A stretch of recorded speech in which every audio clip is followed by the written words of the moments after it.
Hey, what's going on, Archons? Just wanted to do a little video now because we're about to start chaining days at Magic Stronghold, and that basically means we're playing one deck for the next 6 weeks and seeing how it fares as changed add-on. So today I'm jamming a really fun Saurian, Logos, and Shadows deck. It's my first deck having Hide and Vellum. So I'll keep you posted as this goes on, and this is what the deck looks like. A lot of fun stuff in here. I really like the Zenzi.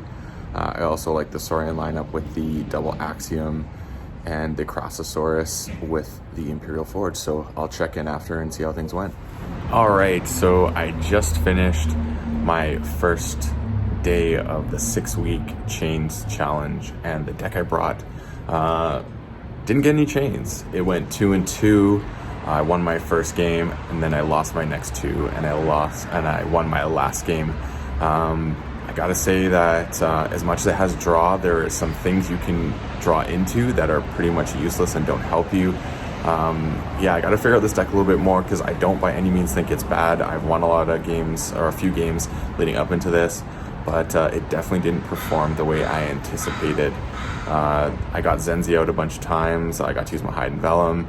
It's the Saurian side of things that is kind of tricky to navigate, so I need to look at that a little bit more closely. I had a lot of moments where I was super close to the Imperial Forge, but not quite there to make it work, like literally like 1 or 2 embers short, which kind of sucked. And then I also kept getting my Crassosaurus when I was literally just having to discard it, so that little bit of a combo wasn't working out so good. So I'm going to keep sticking with this and learning it. I'm excited to do this experiment. I'm noting down all the decks I play, and kind of at the end I'm going to do a video that kind of showcases everything, look at all the decks that I went up against, what I pulled, what I played against, and see if there's some sort of pattern that emerges. So until next week, this is this first week of chain. I went 2-2, 0 chains. Let's see how that switches as we go. So I wanted to go over some of the things that exist within this deck and kind of give some insight to some things that happened on day 1 of chaining day.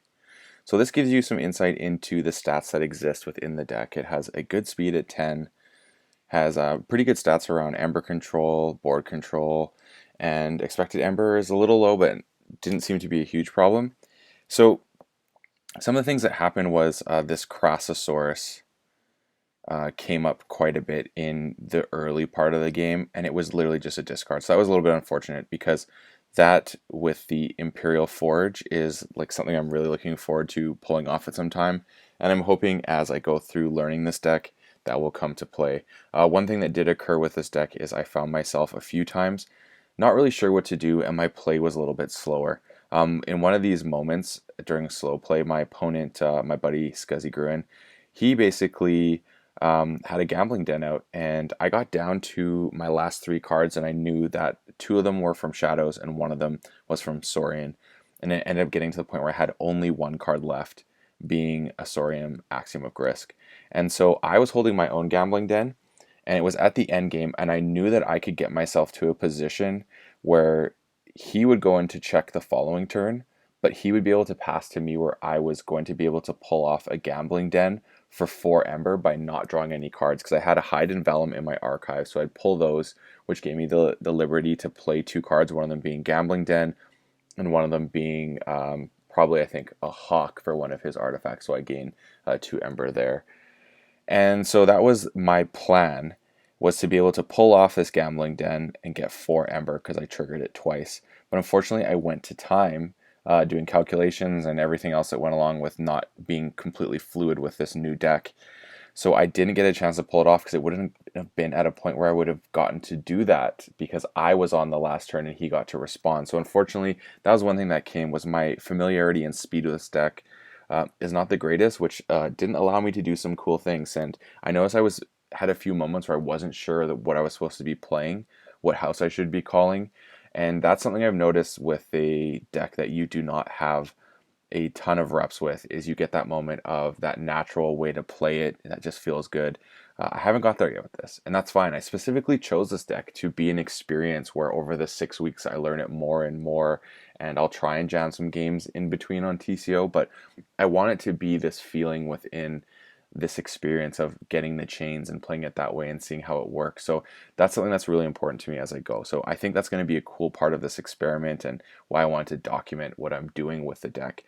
Shout out obviously to the Wookiee who had the one deck challenge, and he is the one who kind of got me on this idea of I should document this process since we are doing the chaining day. This is a deck that I've been saving, and yeah, a lot of the cards in this, like for example, Helm and Hide and Vellum, I haven't really played that much.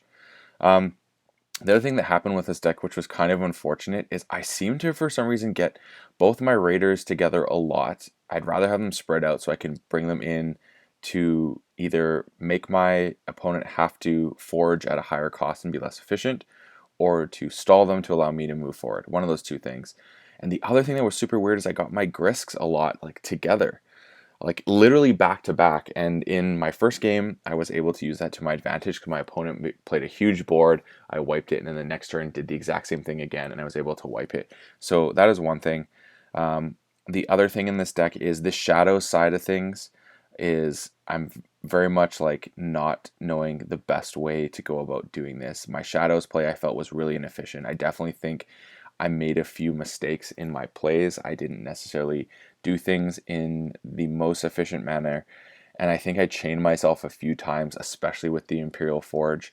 Like I said, it didn't quite get to the level where I was able to do it exactly how I wanted to. I was like literally just a couple embers short, and I should have just played it and got the ember and tried to cycle, because with my Zenzi and my Vellum and Hide, I should be able to go through it, especially with Igor as well and a Tau Tau. So I literally need to just be more ruthless with this deck and kind of, while I'm figuring out, really play the cycle game in the early stages. When it gets down to the end game, I can start being more selective. I think I need to just dump as many cards out, see the way the deck comes together, and take that route. Because right now, I definitely felt I was not playing this deck to its full potential. But like I also said, I'm super excited to discover how this deck plays over time. I want to learn it. I want to get into that mode of discovery. It's strange that I'm doing this as well, because I literally just on my way home from this tournament listened to the Call of Discovery with the epic quest that both Zach and Ed are going on, and I feel like this is a new trend that people are starting to do, and I am really excited to be a part of this experiment, and I'm hoping to maybe connect with those gents and talk about their experiences as well as mine. So who knows, maybe I'll end up on Call of Discovery at the end of this and we'll all have a conversation about it. So that's that for this week. I'm excited to hopefully get some chains on it next week, and let's see where that threshold comes with. Does chains affect this? Does my opponent's chains start coming into effect and allowing this to succeed? We'll have to wait and see. So, as always, everyone, please like and subscribe, and may your ember never be stolen and your keys forged promptly. Have a good one.